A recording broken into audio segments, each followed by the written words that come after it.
Olá, boa tarde. Você acompanha agora as principais notícias do Brasil e do mundo desta sexta-feira. E o presidente Jair Bolsonaro afirmou que vai editar o decreto sobre preço de combustíveis. Numa transmissão pela internet, ele disse que os postos de gasolina devem exibir as taxas cobradas pelo produto. Bolsonaro anunciou a edição de um decreto que obriga postos a exibirem aos consumidores a composição do preço do combustível. O valor deve ter a descrição de cada imposto cobrado e das margens de lucros dos agentes envolvidos, incluindo os distribuidores e os próprios postos. A intenção é dar mais transparência ao consumidor sobre seu gasto.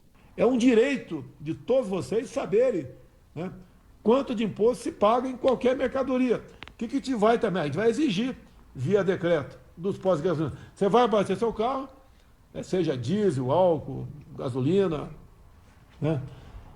Querosene de aviação, que não é no posto, né? Querosene de aviação. Você vai olhar, tem uma placa lá, assim, depois tem, no meio do caminho, você vai saber quanto é de imposto federal nosso, tá? O imposto estadual, ICMS, a margem de lucro dos postos de combustível e também o custo da distribuição. E a economia brasileira deve apresentar retração de cerca de 4% em 2020. É o que indica a prévia do resultado do Produto Interno Bruto calculado pelo Banco Central. O resultado do PIB brasileiro de 2020 pode interromper 3 anos seguidos de alta. O Banco Central informou que o Índice de Atividade Econômica, ainda considerado uma prévia do resultado do Produto Interno Bruto, aponta que a economia brasileira encolheu 4,05% no ano passado. A baixa seria a consequência da pandemia do coronavírus, que interrompeu negócios, afetou empregos e esfriou a atividade econômica. Apesar disso, nos últimos meses, indicadores mostram uma retomada da produção e das vendas, e os números oficiais confirmaram a saída do cenário recessivo. Se validado, o tombo do PIB vai representar a maior contração desde o início da série histórica do IBGE, que começou em 1996.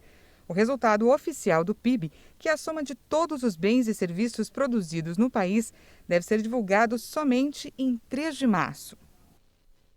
E nos destaques internacionais, a China proibiu o serviço mundial da BBC. A agência que administra a imprensa, a TV e rádio no gigante asiático acusou a companhia britânica de violação das diretrizes oficiais. A emissora britânica havia emitido em 3 de fevereiro um relatório contendo testemunhos chocantes de tortura e violência sexual contra mulheres uigures em campos de detenção chineses. A agência que administra a imprensa, TV e rádio na China afirmou que o serviço de notícias da emissora britânica violou a exigência de que o jornalismo seja verdadeiro e justo e também de não prejudicar os interesses nacionais da China.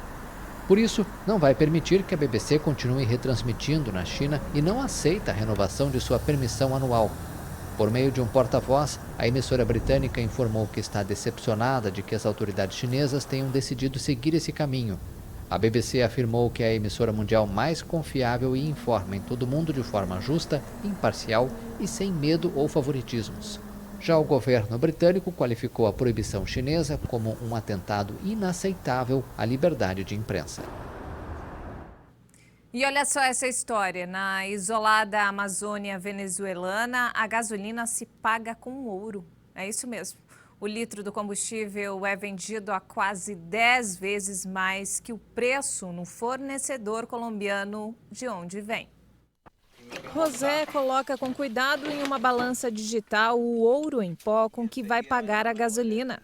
Na Amazônia venezuelana, atingida pela mineração ilegal, esse metal precioso é a moeda por excelência, ao contrário do resto da Venezuela, onde o dólar impera.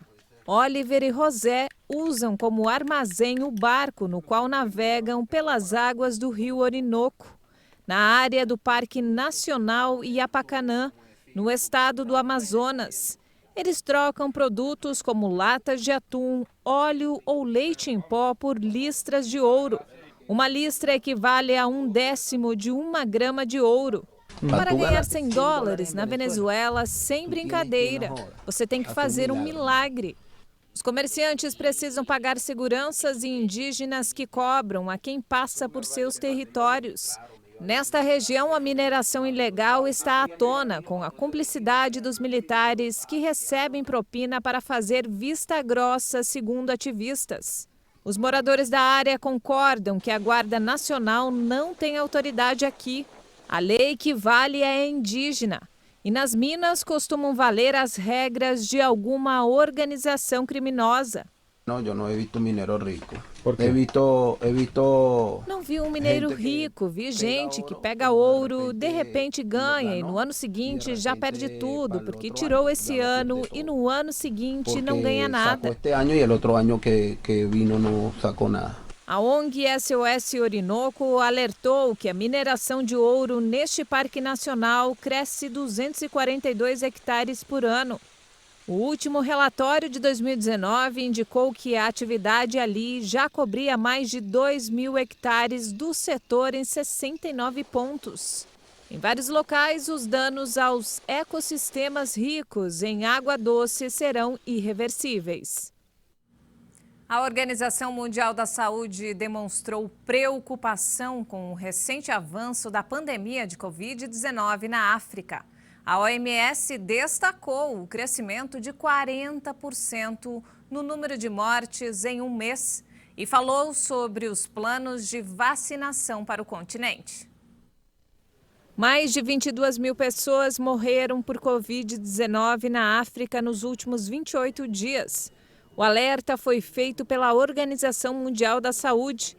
A entidade ressaltou que a situação ocorre quando o continente luta contra novas variantes mais contagiosas. O texto afirma que os esforços estão voltados agora para preparar a campanha de vacinação.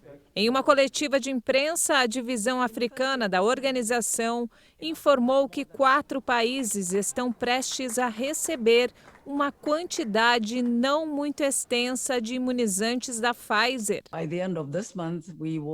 O repasse será feito através do sistema COVAX. Até o final do mês, teremos a listagem de uso emergencial da vacina AstraZeneca, a qual esperamos, através da plataforma COVAX, poder eventualmente fornecer 96 milhões de doses. A grande maioria dos países do continente ainda não começou a vacinar e em alguns, como a República Democrática do Congo, a vacinação contra o novo coronavírus é um assunto polêmico. Falando diretamente à população africana, a diretora regional da OMS África disse que a pandemia está longe de acabar. E as autoridades de saúde francesas recomendaram oferecer apenas uma dose da vacina contra a Covid-19 para pessoas que já tiveram a doença. Nenhum país havia feito essa recomendação até agora. O órgão defende que a dose única da vacina teria um papel de lembrete. A autoridade também recomendou esperar entre 3 a 6 meses depois da doença antes de injetar essa dose única.